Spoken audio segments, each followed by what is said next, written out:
Welcome to the only place where real, raw, and vulnerable conversations happen with IFBB Bikini Pros to give you an inside look at their struggles, strategies, mindset, passions, and all of life beyond the stage. This podcast is made to inspire, motivate, and remind competitors and the average gym goer that even the most extreme lifestyles and elite athletes have their ups and downs. Thank you so much for tuning in today. I'm your host, Celeste Rains-Turk, and now it's time for the Confessions of a Bikini Pro podcast.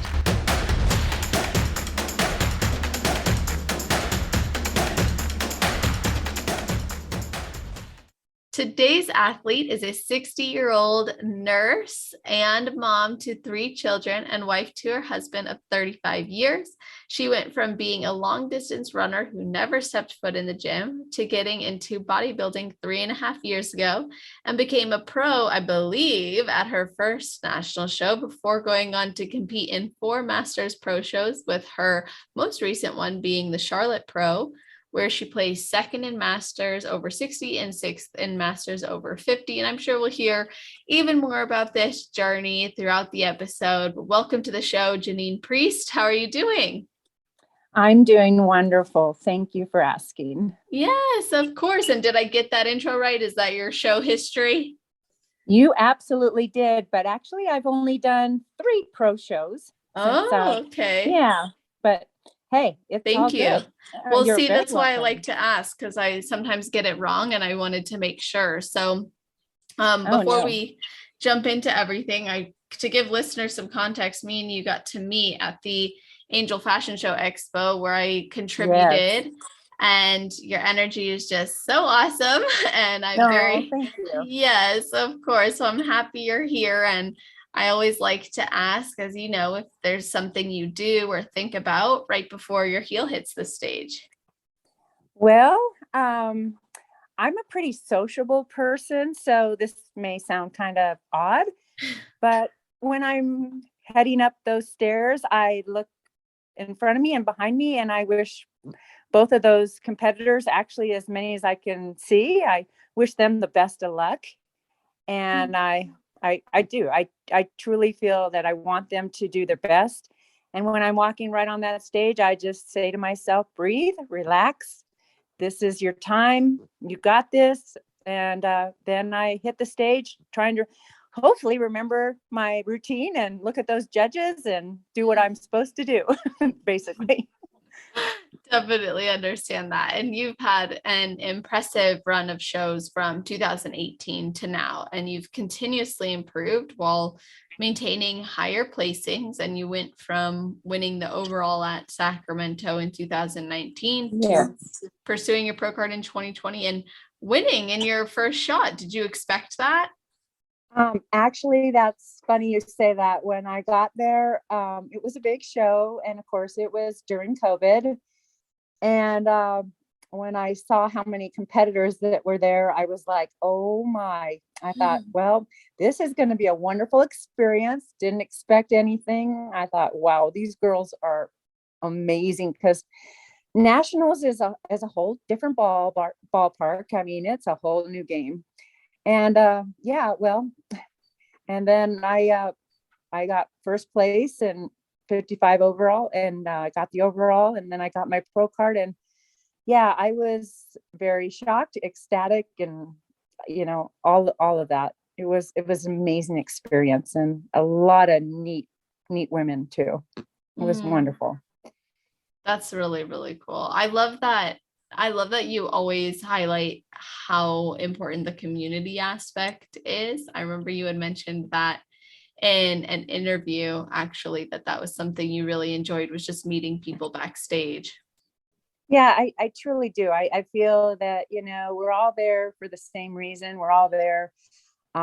It's great camaraderie. I truly feel that the Masters has great camaraderie.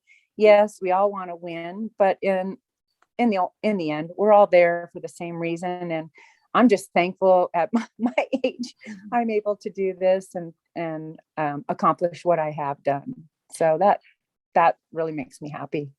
Definitely. And you've made a lot of friends in the industry. And I think a lot of new Mhm. competitors fear that, regardless of age, that they might not connect with others and maybe could Mhm. feel like they don't belong. So, how did you make those friends and connections and keep them throughout this journey?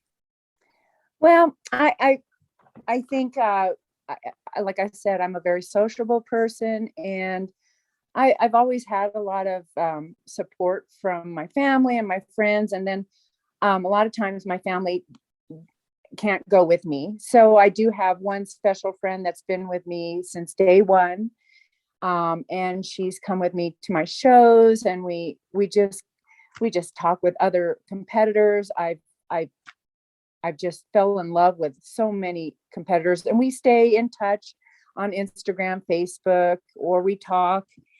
It's just being at the same age, you kind of have the same background. You have children, you have careers, you have, just the same things that you do every day. You try to, you're really, you can really relate to each other. And I love that. Yeah, it is amazing. Like we all speak the same language, and then you add on top of Mhm. that, like life circumstances, and there could be a lot of things to relate to. Yeah, and it's always nice to bounce off each other and, hey, what do you do? And I just feel like the friends that I have made, it's not truly a competition, especially at our age. Like I said, we all have such a common ground, and I think that's what makes it really special. Hmm. And at the beginning of this, when I introduced you, I had mentioned that, um, or maybe you had mentioned in your form. I don't remember, but being one of 7 60-year-old IFBB pros in Yeah. America, and that's just incredible. And you said that you're really grateful to be doing this at your age, and obviously you're such an inspiration. And I think Oh, well, thank you. you're welcome. Of course. I mean, there's tons of people who think that their goals are not achievable, that it's too late. I mean, I've even had people who are in their 30s tell me they feel like it's too late for them. So, Oh why my do gosh. you choose to bodybuild? And how do you know that it's never too late? Oh, I honestly, my situation is kind of different.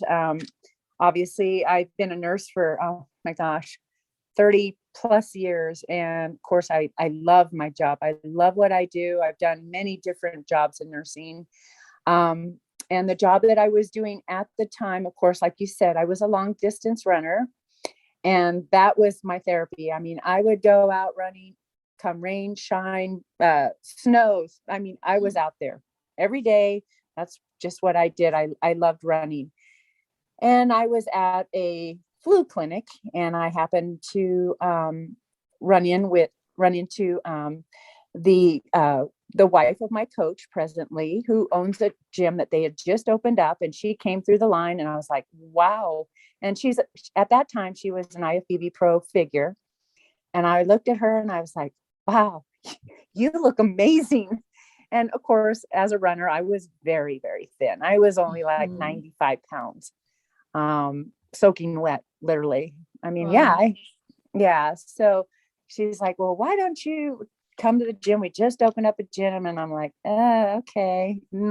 Was kind of reluctant. She gave me her card, and I stewed over it for a couple of days. And I thought, well, what do I have to lose? So I went in, and it was history. I went in and they Wow. gave me a trainer, and he also was a runner. And it was really enlightening. Actually, it was kind of depressing, honestly, because I could barely even do a sit up. That's how bad I was. I Wow. mean, cardio wise, yeah, let me go out and run 6 7 miles a day. I was fine. But yeah, so I was what you want to call skinny fat when I started the gym. I was very lean, but I didn't have much muscle. I was really not in shape as I thought I was. So yeah, so that's kind of how my journey started. Hmm. And then of course, I would see a couple other competitors in the gym, and I'd be like, oh wow, they look really good. And a couple people said, well, you should compete. And I'm like, no, I don't think so. I don't think I can get in one of those bikinis at my age. 56, yeah, no, don't think so. And then my coach that I have now, Dave Strickler, he says, well, why don't you just give it a try? And that summer we were going to Europe with my family. And I said, well, I'll think about it. I get back in August. And he says, well, there's a local show in October. That'll give you like a 7-week prep. And I thought, okay, 7 weeks. All right. And at that time I had gained a little bit of weight. I think I was up to 100 by then. Wow. And then I came back and we did the 7-week prep, and I did my first local show, and I got first place in 50 plus and 45. And then open, I got in bikini C, I got third place. So I got the bug in me, to say the least. So yeah. So I just kept going and going and kept gaining weight and gaining muscle. And I just couldn't stop. I just fell in love with it. And honestly, I had a lot of low self-esteem with my running because I was so thin. Everybody kind of looked at me like, God, are you sick? And as I started to gain weight and gain muscle, I just felt like I had more self-esteem. And that was really, really something that I definitely needed. Wow. So by pursuing bodybuilding, you were able to gain strength and self-esteem, but did you have to give up running? At that time, I did slow down. My coach was saying, you're really running off your muscle. So I would like you to slow down. I didn't initially, no, I didn't. I wasn't running as much. So that, it was good. It was really hard because even to this very day, I still love to run. I don't run very often, but it really made a difference. Right now, I only do steady state. Sometimes I'll do a run, but not like I used to. Yeah, I was pretty obsessed with my running, to say the least. Wow. But yeah, I literally basically says you're just running your muscles off, and so I slowed down in that, and then I started to, I did meal plans, and so I just kept gaining weight and getting muscles, and then I would do the DEXA scans, and I kept progressing, and so yeah, so that's what really helped me, was to lower my running ability, because I'm a really hard gainer. And I have to ingest a lot of calories. So that if I was continuing to run, just was not benefiting me. Interesting. And do you feel like bodybuilding kind of replaced what running was giving you mentally? Oh, no doubt. I absolutely feel that it has changed my life. Even my kids, they're just like, Mom, you look better. You're happier. You just look healthy now. You look healthy, because they truly, that's how kids are. They're honest. They're like, Mom, you used to look sick. And I'm like, well, and I would eat a lot. It's just, I ran so much. So yeah, I think honestly that bodybuilding not only saved me physically, but I think it saved me mentally too. Absolutely. And when you reflect on how you viewed your body or nutrition or exercise as a runner, how does it differ to your views now as a bodybuilder? Well, I've seen, You sound a little bit muffled. Oh, do I? Oh, there you go. That's better. Okay. Well, I'd have to say that, a runner's body, they're always fairly lean and everything. And I just feel like once I started to do the resistance and the weight training, my body, and that's another thing too, is that I can put on muscle pretty fast. So when I saw the change in my body, I was enamored by it. I was like, wow, this is, it's unbelievable. And I think most of all is that, honestly, in the past, I did have an eating disorder many, many years ago when I was in high school. But that was also with both my mother and father at that time were very sick. And I was trying to go to nursing school. So with that, and compiled with, I don't even remember eating, honestly. I'm one of those that if I'm depressed, don't like to eat. And so I just kept losing weight, and didn't even really, I kind of fell into it. And yeah, that's something that I don't really tell many people. But I will never go back to that ever again, ever, ever. So it seems like that was a really challenging time in your life, not Oh, knowing what would happen with your mom or your dad. And I believe you were caring for them at the time, right? I was both of them. My mom was terminally ill with cancer, and it was my senior year in high school. So I was, both my brother and my sister were off in college, pursuing their careers. And I was here going to nursing school. And then my dad, on top of that, had a stroke. So then my mom passed away, and then I was still taking care of my dad and trying to go to nursing school. And honestly, this is, I don't know how your mind works, but it was amazing. I mean, my first year in nursing school, I got honor roll, and I don't even remember really going to school or doing stuff. All I remember is coming home and just really grinding and studying, and maybe grabbing some granola, and that would be all I eat. All I ate. I'm sorry.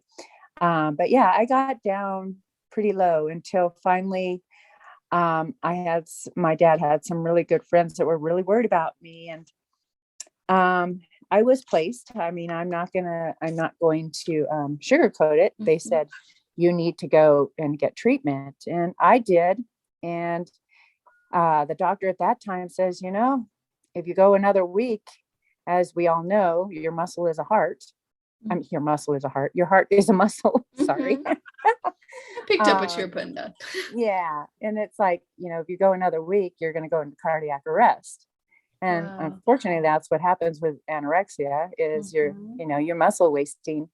So yeah, so I came out of treatment, and since then I've had my ups and downs. You do have some, you have some battles at times, but now I look at some people that I know, and I'm thinking, oh my gosh, if I could help you, I would help you. And I wish I could help them. It's a struggle. It's a big struggle, but I truly feel that bodybuilding really has saved my life, honestly.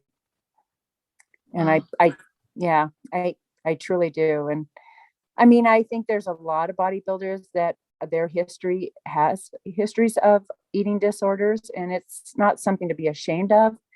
But it is something that needs to be addressed, and you need treatment. Absolutely. Definitely. Absolutely. And I mean, it's just, I think it's sometimes people have shame around it, or it's more difficult or difficult to comprehend.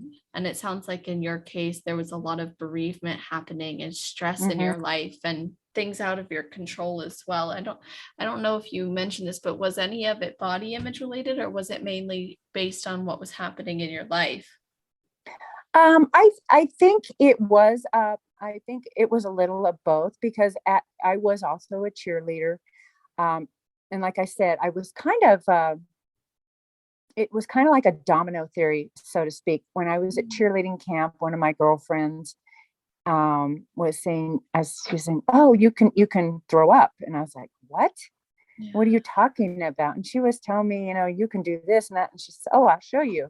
And I was like, what? And then she showed me, and I was like, oh, okay. And I hate to throw up, so I just assumed rather not eat. So that kind of domino theory into then my mom being terminal. My mom and I were very close, and so I spiraled kind of into it, with the help of my cheerleader friend, which is unfortunate, but that's kind of how it started. And then it was just a total spiral downhill. But thank God I did get help. And I look back at that then, and I look at it, and I'm thinking, oh my gosh, I really feel sorry for people that have this kind of disease. And you're right. It is, you feel you're kind of embarrassed, but it's amazing how many girls that I have met that have had the same situation. And it's not something to be ashamed of. It's something that is very real and something that needs to be addressed. And you also need treatment. Mm-hmm. And it's one of those it's one of those mental disorders that's rarely treated because Mhm. it's something usually seen by the person struggling with it as positive in some way, like it's benefiting Mhm. them. So they rarely will Yes. seek treatment. And that's why Yes. normally it's like referral based. And yet, what's wild about that is anorexia is the most deadly Mhm. mental diagnosis, that is. So it's the Yes. most deadly of all. And so you combine it being beneficial in some way, whether it's coping or whether it's body image and getting Mhm. positive reinforcement or supporting the person in some way, along with the fact that it's incredibly demanding on the body itself. Like Absolutely. it's a recipe for disaster. And it sounds like you had some really great people in your life, despite the loss that you face and despite the Oh yeah. challenges with your dad, that were able to help you. Oh, absolutely. And and honestly, I've known a lot of women and men, I don't know Mhm. many men that have, and I know that's very real for men too, but you do have to want to do it for yourself. You have to say to yourself, okay, nobody can, you can't do it yourself. You want to do it for yourself. You have to do it for yourself. You have to make the change. You have to do it for yourself. Nobody can make you. And that's what I really want to emphasize, is that you have to want to get better. You have to. Mhm. It's an absolute must, because you can't just turn it off. You can't. There's no way. It's always there. You can't turn it off. You just have to remind yourself, nope, I want to be healthy, and that's the way it is. So, Absolutely. but yeah, like I said, thank God at bodybuilding. I mean, I know it's a lot of it's focused around food, but I mean, I when I'm not on prep, I can eat. I usually eat what I want, in moderation, and you know, I, I I'm fortunate in that way, because I am a hard gainer, and it's probably because of my years of running. I do have a high metabolism, and that's another thing I don't really like to say much, because most girls are like, "Oh, that's not fair." I'm like, "Well, what can I say? I don't know." Well, I But guess I think both have their benefits and their cons. absolutely. Yeah, it's kind of it's great, but it's also a curse, because when you aren't on prep, you have to eat so much food. So Mhm. yeah. Well, Mhm. yeah. So, like, you see someone who's eating much less, and you're like, oh, that's great. That must be the life. And then you also love your cardio. So, you're probably like, Yeah. wouldn't that be nice to do more? Mhm. Whereas someone who has a difficult time losing, they're Yeah, like, gosh, if only I was eating 5,000 calories leading into my show and not exactly. doing all this. Yeah. But, I still love my cardio. I'm one of those. I've always loved my cardio, but I've always been active. I've always been an athlete all my life. So, that also has been a big plus for me. So, yeah. Now, I'm kind of curious, did your mom's experience and the experience you had with your dad influence your desire to go into nursing school, or was that something like, were you always a natural caregiver and always wanting to do that? That's actually a great question. Yes, you hit the nail right on the head. When I saw the kind of care, of course, this was a long time ago. It's been quite a while ago. I saw the nursing care that they got, from hospice and things like that. Things are different now, obviously, in the healthcare world. Yeah, I knew right out of high school, I knew exactly what I wanted to do, and I went straight into our nursing school here, which is a very great nursing school. It's a bachelor of nursing school, and yep, I went right in, and that was my love, and I still, to this very day, still love what I do. Absolutely. And you said before we started recording that you're very open. And if this is too personal, of course, like you can tell me, but do you ever feel or did you ever feel like triggered by certain things going into nursing school after losing your mom or seeing what your dad went through? Triggered in what way? Like Like, emotionally, like would it ever be difficult for you in that situation and take you back to times where like you were seeing your mom suffer or your dad struggle? no, actually, I would have to say probably quite the opposite, because I did a lot of hospital nursing, but then I started to do home health. and I loved home health nursing. And to me, you're very independent when you do that. And the patients just look forward to seeing you. And I don't know, to me, that gave me a lot of gratification. Even though they were sick or terminal, to me, that was so gratifying just to know that just for them to see me there, even though maybe there wasn't much I could do, but just sit there and listen to them. That just to me was heartfelt. I loved it. That is so Absolutely. amazing. Yeah. I really appreciate that perspective. And your daughter is going to nursing school, right? Yes, actually, both of my daughters, my oldest daughter, she graduated already during COVID Wow. in public health she got her bachelor's in public health, but always wanted to go into nursing school. So she's doing an associate fast track one here. And then my youngest daughter, who I have twins, boy, girl twins. And my daughter, she is graduating next week. At my alma mater, actually, where I Wow. graduated from. Yeah, and I'm very proud of her. She got the summa laude, however you call it. She's got the number one student there. So yeah, it's very special, and it melts my heart because my daughters say, "Mom, the reason why I want to go is because I see how happy you are and how much you love your job." And that to me that just puts icing on the cake for me. I love it. Wow. Yeah, and I get to pin my daughter with my nursing pin. So yeah, it's going to be a very special time. Yeah. That is so special. And what about your son? Well, my son, I love him too. He's in engineering. He will be graduating next Wow. year. So yeah, I'm very, very, very proud of my three kids. They are, thank God, especially in this day and age, I couldn't be more proud of them. They're my life, and they're very supportive of what I do. Like I said, they haven't been able to, they come to my local shows, but they haven't, gone to Pittsburgh or Charlotte. But hopefully they've been in school, so they don't have much time to travel with me. So it's okay. It's okay. Yeah, it seems like they're very supportive. And I think that's a testament to your attitude. Like you said earlier, even just what inspired them to pursue what they are now as well. Yes. So, what do you do to manage your time as a nurse, as a mom, and as a competitor? And of course, like they support you. So I imagine you're doing a good job, but I want to hear your No. perspective on that. Well, as of right now, I'm both. Well, like I said, I've been a nurse for 30 plus years. Right now, I do a lot of per diem work. I'm kind of contracted with our Washoe County Health Department here. So right now, I've done a lot of. In the past couple years, we set up a huge kind of a drive-through where I don't know, we did like 80,000 vaccinations. I used to be with our main hospital. We did a lot of healthcare teaching and local health fairs.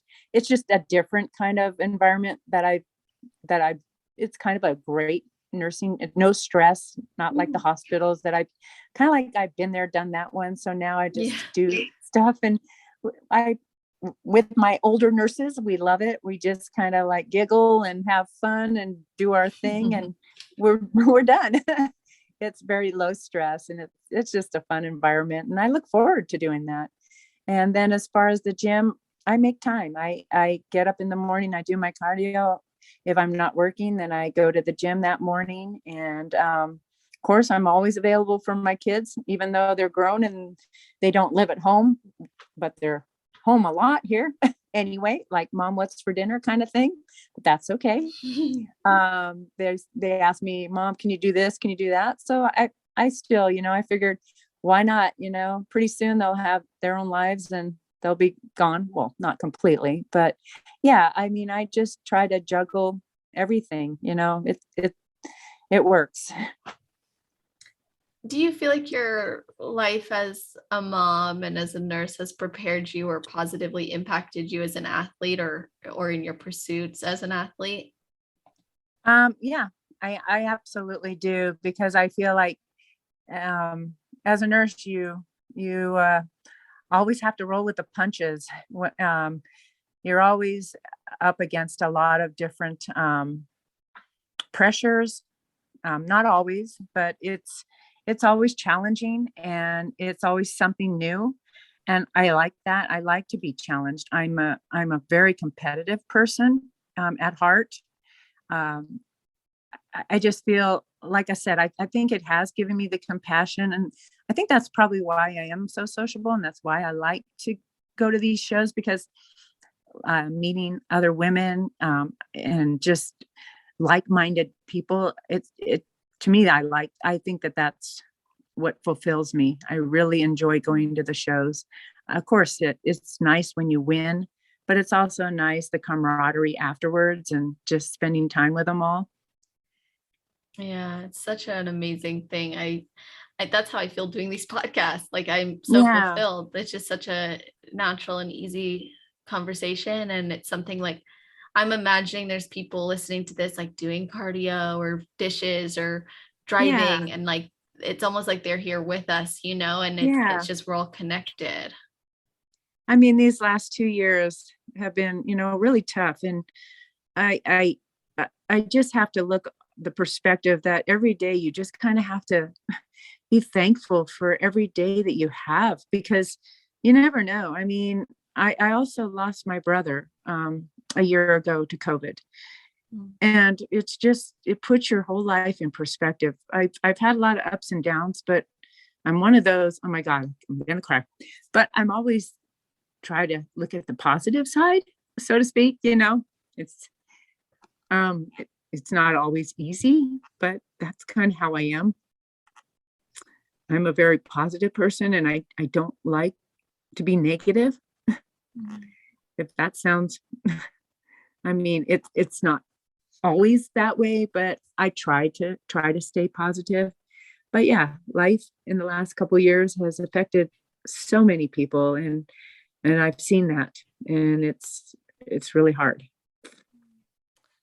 Yeah, I was feeling emotional hearing you say that too, because last year I lost my mom. So I understand the pain and the Mm-hmm. grief. And I know you lost your mom at a young age as well. And Mm-hmm. yeah, it's been tough. And I think that just having like one community, but two, like purpose and passion and like structure, like, but I questioned, I was like, why do I do any of this? Like, what is Yeah. the point of bodybuilding when I just lost this most important person in Yeah. my life? Oh gosh, now I'm gonna cry. I um know, it's tough. It's, like I said, I look on so many things other than just bodybuilding. I look at the poor kids, that what they've been through. I think back on my high school, that was the best times of my life. And so many students have been robbed of their high school. And I just thank God my kids have been in college, and they don't mind the Zoom and everything, but they've already had their identity. I think it's so important at that age. You're getting your identity, and you just see the struggles, and you see these kids, and it's just, I don't know. I'm just a very compassionate person. Maybe probably too much. Maybe I look at the good side too much. But there again, I mean, this is totally off the subject, but I feel like when I go to the gym, it's kind of like my savior. It's like going in there. All my cares go away. It's just, there's people there. I do my workout. It's just, it's a great therapy. And I just can't express how much I love it. I understand that totally. I feel I don't, well, now I have my internship and stuff, but I don't really connect with people that much there, to be honest. But like, because it's a setting where I go and I work in an office and I'm seeing clients back to back, so that's different. But the gym is like I don't know, it's my other community where I have certain like people or relationships, or even just the normals that you see there on a day-to-day basis, like the normal people and faces where you're like, wow, I'm so inspired by them. Like they're not even training necessarily for anything in No. particular, but they get it. Like there's a guy at one of the gyms I go to who always shows up, and he has a walker, and like he gets Oh, in, and someone who literally like an older man who comes into my other gym, and he like sits down on the chair before he gets on the treadmill and the bike, and it's just like incredible, the resilience. Like these people are doing what I'm doing, but just slower. You know what I mean? Like it's absolutely. so That's inspiring. That's funny you say that, because this morning when I went to the gym, and that's another thing, I love our gym because it's just so, there's no competition. There's no discrimination. Today they had a senior class there, and there was like 20 seniors, and the instructors having them dance, and I'm just looking at them like, that is just absolutely fantastic. It just melted my heart to see them, and they were having a blast, and I'm just thinking, gosh, that is top notch. I love it. It was wonderful. And I think people I just love it when people get out. And of course, I've always been active. And I think that the gym is such a nice environment. I'm not a big, and I probably shouldn't say this, I don't like the gyms that they're all, flexing their muscles. I just like to be in my own little gym, doing my little thing. That's just how I am. But to see those little seniors, it's just so cute. So cute. And if honestly, like such a privilege as well, like to Mm-hmm. be faced with perspective every day, by seeing so many different people. Mm-hmm. And like you have that experience, I'm sure, with the years of nursing that you've done, it's perspective, and it's a really special thing. And speaking of, I guess, well, actually, I kind of just want to transition the topic, not really speaking of, but I think some people will assume various things about masters competitors. Oh, yes. So I wanted to get your take on, and I'll share like the ones that I've heard are all masters competitors are just retired and have all the money and the time in the Oh, world. yeah. That's definitely not always the case. And No. then the other one I've heard is that they're like, they don't really like care, mind, they're not doing it for anything but themselves, like things like that, which that I don't hear as much, but I hear, because you guys have to like, I think there's certain fees as well associated. Yes. But Yes. what are assumptions you think are wrongfully or maybe rightfully made about masters competitors? Well, I think that's a great question. I think personally, I think it's somewhat sad, because I think as a master competitor, it's twice as hard to get that muscle, to get to prioritize things, because you do have career, you have children, may even have grandchildren. You're still, doing things right and left, and still trying to make time for the gym. And it's not that we're getting ostracized, but I feel like, why are we having to pay for the registration fees and things like that? And a lot of people don't know that. So Yeah. I'm glad you just said that. A lot of people, like when I heard that, I was shocked. Oh, yeah. We have to pay for our registration fees. And somebody has brought to the attention that, well, would you rather pay for registration fees and then get paid, or would you rather not have to and not get paid? Well, and then I mean, yes and no. I mean, yes, is it not always about winning? Well, yeah, it is kind of about, wanting to be able to put a name out there for yourself. Some people have said, well, you guys just need to put your name out there. You need to get out there. You need to get sponsors. Well, for us, for me, for a 60-year-old, I mean, maybe somebody, but, and some of them are, not everybody is not sponsored by someone, but you talk about sponsors who they would rather sponsor a 30 or 20-year-old versus a 60-year-old. So that's a little bit easier said than done. Yes, it would be nice. But it's hard to do. And I think masters, to me, I've heard this from many of the young competitors that, wow, you guys are inspirations. I hope I'm like that. And when I get your age, we joke about it, but yeah, it is kind of disheartening. But when I honestly, I didn't know that there was only 7 of us in the entire United States that are 60, that are pros. I honestly didn't know that till my last show. I was actually quite shocked. I was really like, wow. Well, So especially considering how competitive your national class was. yeah. Yeah. Yeah. So, and there's a lot of up and coming that are almost 60, and they're amazing. I mean, they're all amazing. So So amazing. yeah, I mean, so I think hopefully, there's talk about the Masters, Olympia, whether 60 will be in it, hopefully, maybe, I'm not sure. Mhm.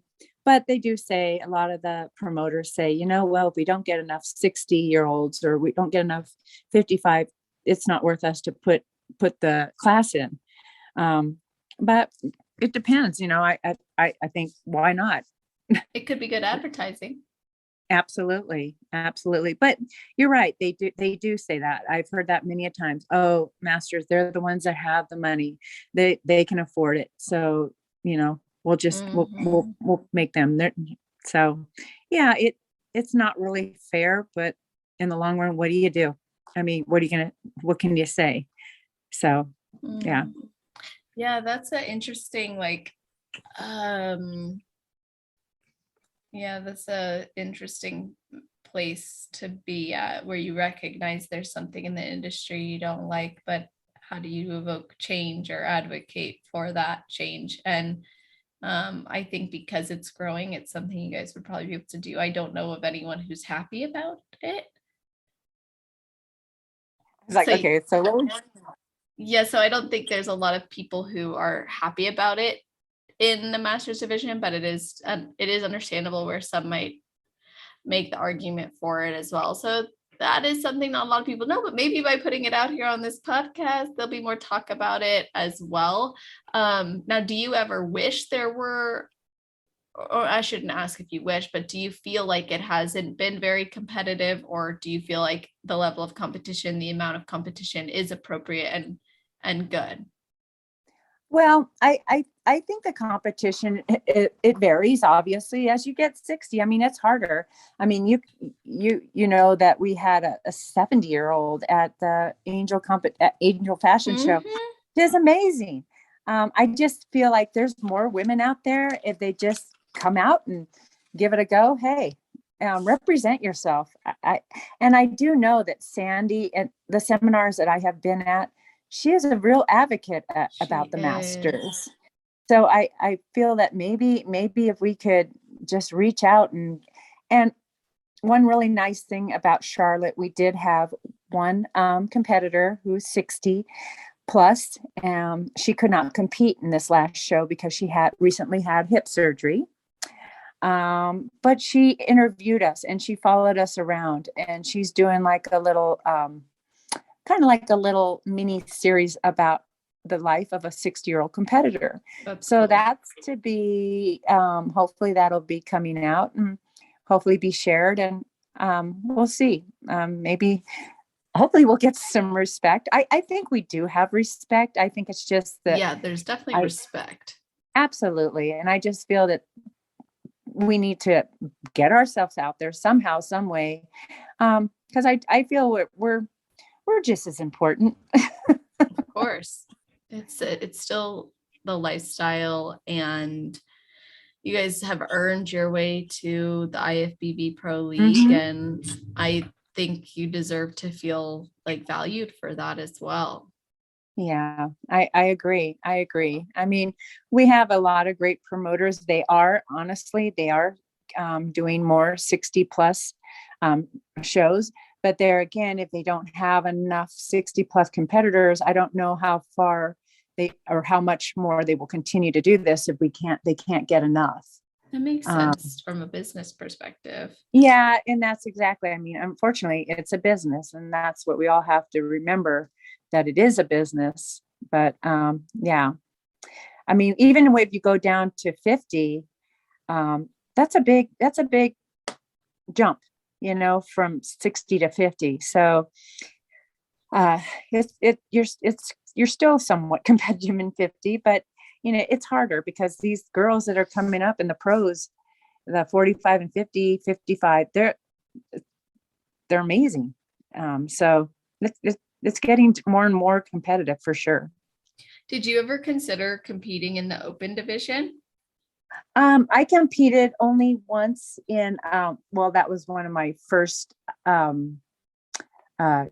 first local show I did. I know a couple that do, but I don't know. I don't know. You could do so well. I'm not sure. It would be really cool. What do you envision then for your bodybuilding career moving forward? Well, my upcoming show, I'm looking forward to doing Pittsburgh in July. It's the World Masters. Nice. So I am going to do that. That's kind of like, I don't know if it's a precursor for the Masters Olympia, but I know that most of the girls that were in Charlotte that were 60 plus are going to do it. So nice. I'm looking forward to that.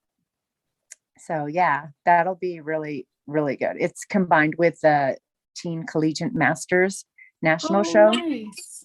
Yeah. So that'll be really nice. And I have some friends doing that. Actually, a couple of my teammates are going to be doing that. So I'm looking forward to that.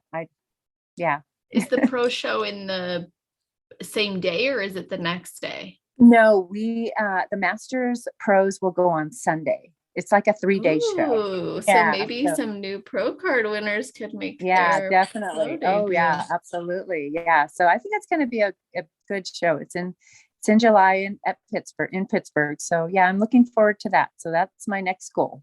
That's awesome. Yeah. Now, let's go back in time a little bit. I want to hear the feedback you had been working off of from 2018 to earning your pro card in 2020. Well, it's always been, got to get some more size on you, more size, more glutes. The one from Legions, when I did Legions, which was also a Reno show, that's a pretty big show. That one was to grow my back. So I'm like, okay. So I've just been trying to work on pretty much everything. Yeah, just growing. Just growing. Yeah.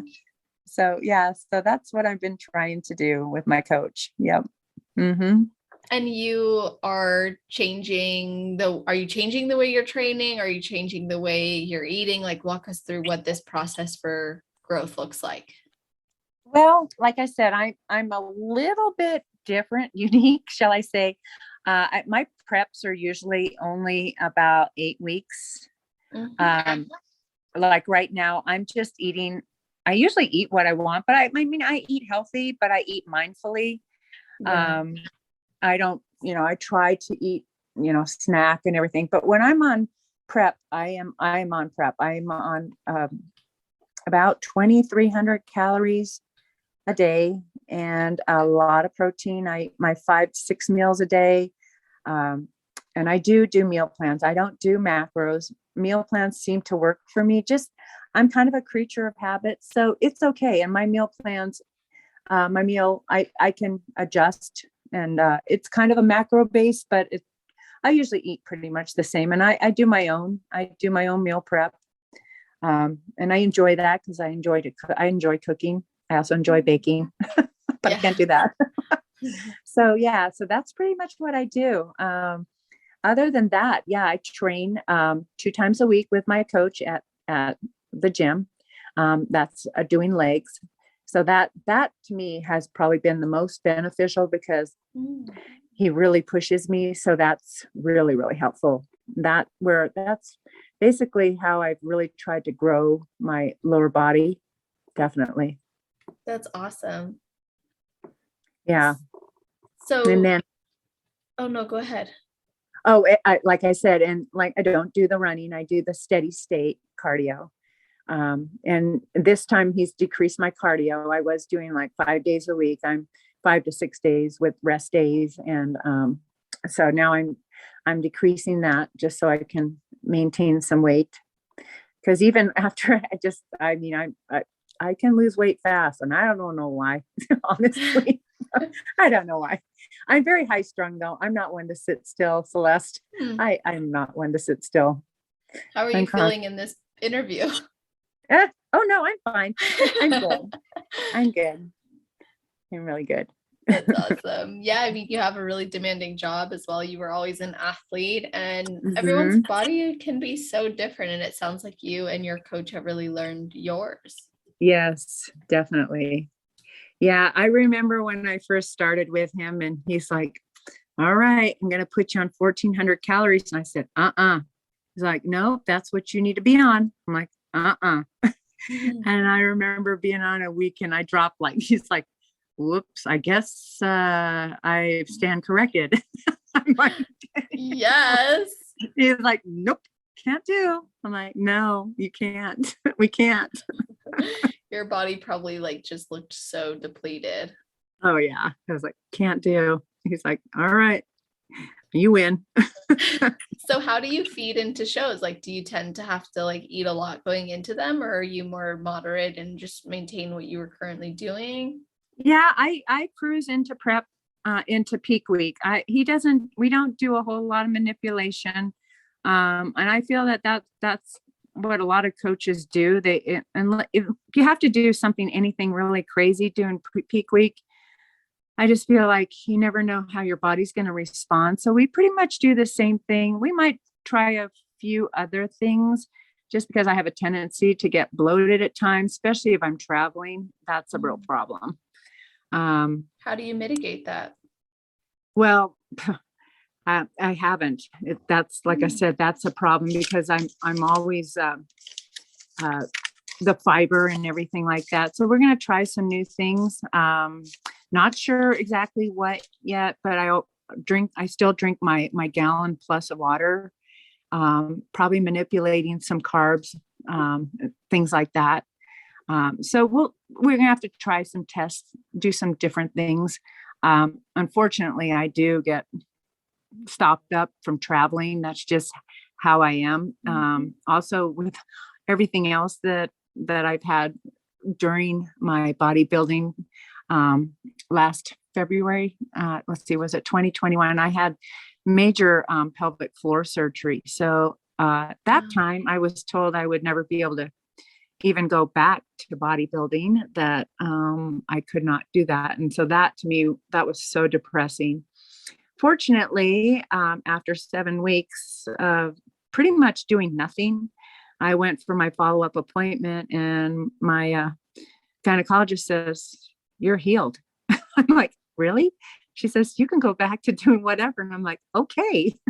So that was really nice. So yeah, I haven't had any problems since, but I was told, nope, after the surgery, you have to be really careful and be very mindful. But so far, knock on wood, I've been fine. And I've actually been pushing harder and lifting more. So that's fortunate. Amazing. Yeah. So that unfortunately does have some problems with the bowels and everything. Yeah. What a shift to almost relearn your body after something like that. Yeah, absolutely. Absolutely.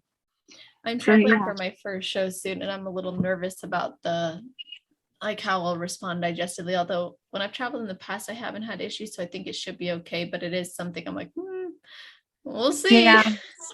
Yeah, I've gotten a lot of information from a lot of my competitor friends, certain teas and things like that. I'm thinking, okay, well, I probably should try those beforehand and not figure it out the day of. So yeah. Yes. So, but well, hopefully you do I'm sure you're going to do really well. When is your show? I'm so excited.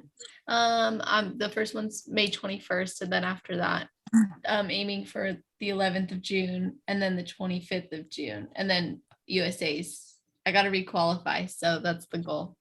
Okay. Oh, good. Oh, so excited for you. Thank you. Thank you. Yay. Well, I have just thoroughly enjoyed chatting with you today so much, actually just discussing and talking and getting so in depth with various topics. And I appreciate you being so open about everything. And it's just been an absolute pleasure. And I like to wrap up the episodes by getting your best advice for new competitors, those who haven't competed before but would like to, and then your best advice for competitors on their road to pro. Well, as any of you new competitors, I encourage you highly to just find a really open gym that you feel comfortable, that welcomes you, almost feels like a family. And if you can find a good trainer there to lead you on your path, I think that is the most vital, important part of starting this journey, because you can have some people that don't know what they're doing, and you don't want to injure yourself. You want to keep flowing and get to where you want to be. And also for the pros, I just feel like, we're all there for one goal. And I just truly feel that we all need to support each other and always be willing to share experiences and just be there for each other. I think that's important. I don't think there's time for dissension and that kind of stuff. So that's pretty much my tidbit. I love that tidbit. Thank you. You're And welcome. how can people connect with you and follow your journey moving forward? Well, I'm on Facebook and Instagram. My Instagram is Jenean_Priest _IFBB Pro. And then I am on Facebook under Jenean Priest. And be careful, because I was recently hacked. Yeah. As you all, yeah. So just be careful out there. There are those people out there that aren't very nice. So yeah, I would love for you to follow me. Also, I am an Angel Competition Bikini Ambassador, and I love that company. And my code there is Jenean P. Nice. And I'll put all of that in the show notes link, Well, by the way. you. Of course. So you guys, that's on celestial.fit/podcast. If you're looking for this episode, let's say you didn't listen to it first thing on Friday, scroll down to the category section. It's all alphabetized there. If you are listening first thing Friday, it'll be at the very top of the page. So you'll be able to find not just the links and the ways to connect with Jenean, but you'll also find summary of all the episode. You'll find a bulleted list of all the topics we covered. So when you're telling your friends to listen, you could give them some insight into what they can expect. And there's episode timestamps, and the episode timestamps will give you some insight into where you can go back and hear certain parts of the episode. So you can always revisit this later. And I hope you guys like all the notes and being able to do that. I always would love your feedback on that too. But thank you guys so much for listening. And Jenean, thank you for coming on. It was such a pleasure, Celeste, and I thank you. Yes, thank you. Of course. I hope you all have an amazing rest of your day, night, or morning, wherever you are in the world while you're listening to this episode.